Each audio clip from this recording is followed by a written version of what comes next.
Looking ahead tonight with the new year, new laws will be taking effect in the coming months here in Ohio. 10 TV political reporter Doug Petcash breaks down some of the more notable ones. First off, not a new law, but a change is taking effect on this New Year's Day because of existing Ohio law. Many Ohio workers are getting a pay raise.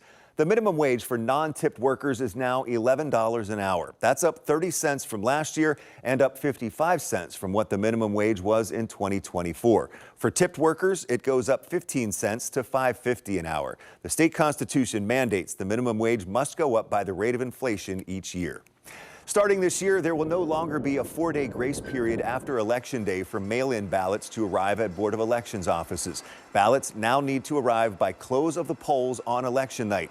The only exceptions are for military and overseas voters who will still have the 4-day grace period.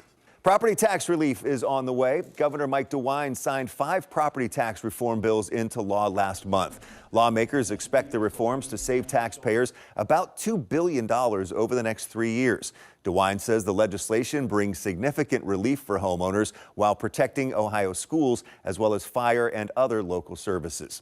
Governor DeWine also signed into law sweeping changes to Ohio's marijuana and intoxicating hemp regulations.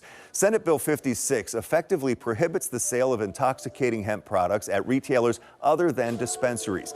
The legislation also prohibits people from buying marijuana in another state and bringing it to Ohio and limits home cultivation to 6 plants.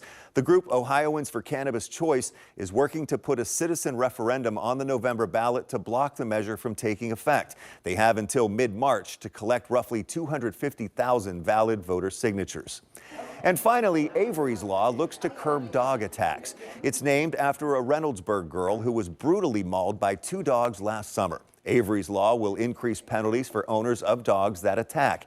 It also gives more power to dog wardens to enforce dangerous dog laws and requires dogs to be seized after an attack, with a judge deciding if they should undergo more training or be euthanized.